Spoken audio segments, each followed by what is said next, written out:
বিশ্বকাপ চলাকালে অবসর ভেঙে ফুটবলে ফিরলেন জাদুকর রোনালদিনহো। লিওনেল মেসির সিনিয়র সতীর্থ ও গুরু সমতুল্য রোনালদিনহো খেলায় ফিরেছেন 46 বছর বয়সে। পেশাদার ফুটবলে রোনালদিনহো খেলবেন ইতালিয়ান ক্লাবে, যে ক্লাবের মালিকানা আছে তার নিজেরও। আরও থাকছে প্রতিবেদনে।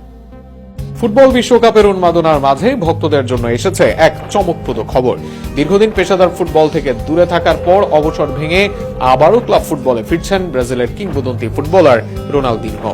ইতালির তৃতীয় স্তরের ক্লাব রাভেনার সঙ্গে চুক্তিবদ্ধ হয়েছেন সাবেক এই বিশ্বসেরা তারকা।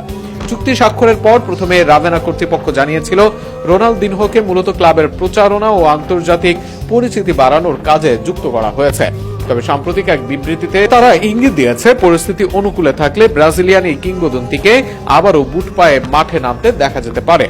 ইতালির প্রভাবশালী ক্রীড়া সংবাদ মাধ্যমের তথ্য অনুযায়ী আগামী 23 জুন যুক্তরাষ্ট্রের মায়ামিতে আয়োজিত এক বিশেষ অনুষ্ঠানের মাধ্যমে রোনালদিনহোকে আনুষ্ঠানিকভাবে ক্লাবের নতুন সদস্য হিসেবে পরিচয় করিয়ে দেওয়া হয়। এর মধ্য দিয়ে প্রায় এক যুগ পর আবারও ইতালিয়ান ফুটবলের সঙ্গে সরাসরি সম্পৃক্ত হচ্ছেন তিনি। এর আগে ইতালির অন্যতম ঐতিহ্যবাহী ক্লাব এসি মিলানের হয়ে 2.5 মৌসুম খেলেছিলেন রোনালদিনহো।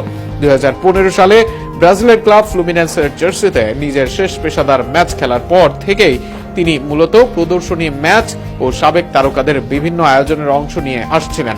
তবে এবার কোচ আন্দ্রেয়া মান্দোরিলিনির অধীনে একটি প্রতিযোগিতামূলক ক্লাব পরিবেশে ফিরছেন তিনি। রাভেনার সহ সভাপতি আরিয়েতো ব্রাইদা শুরুতে জানিয়েছিলেন রোনালদিনহো আগামী মৌসুমে প্রতিযোগিতামূলক ম্যাচ খেলবেন না, কিন্তু পরে তিনি নিজের বক্তব্যে কিছুটা পরিবর্তন এনে বলেন, রোনালদিনহো একজন কালজয়ী চ্যাম্পিয়ন। তিনি আমাদের ক্লাবের সঙ্গে যুক্ত হয়েছেন, যা আমাদের জন্য অসাধারণ